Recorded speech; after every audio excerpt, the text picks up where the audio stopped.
with the basic crunch again.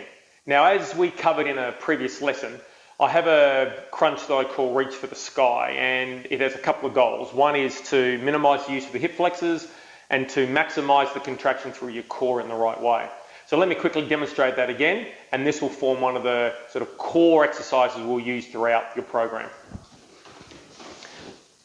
So position is feet on the floor, knees bent, and what I'm going to get you to do is use your hands as guidance. And the reason why is I don't want you to be crunching this way. What I want you to try and do is I want you to try and lift your chest or reach your chest to the sky. That's why they're called Reach for the Sky. So the goal is going to be a small abdominal brace, and then I'm going to get you to lift your rib cage off the ground and then all the way back down again. And then off the ground and then back down and repeat.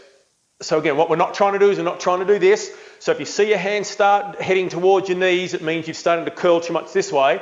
I just want you to come straight up and straight down. It's going to be the crunch exercise that I want you to do. So that's Reach for the Sky.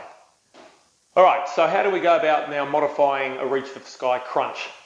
Now, I've talked a lot about minimizing the use of the hip flexors. Now, it's okay to have the hip flexors do something as long as they're not pulling on the lower back.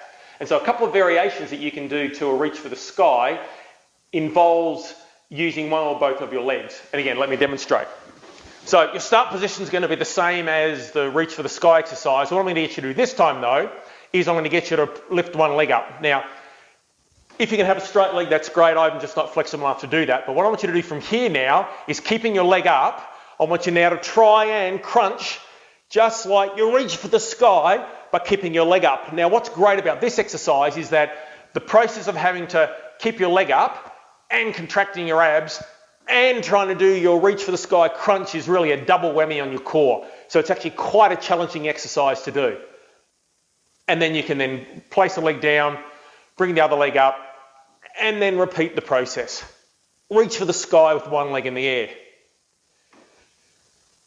Now, of course, a variation on that is now we can try and do it with two legs.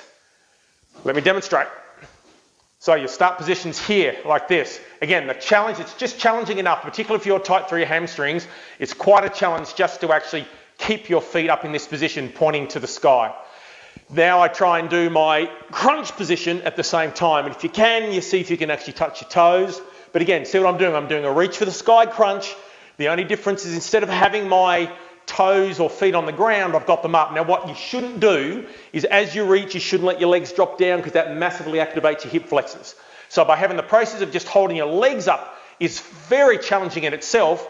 Added to a Reach for the Sky, we minimize use of the hip flexors, we maximize our core, and we're developing the core in a really strong and very safe way.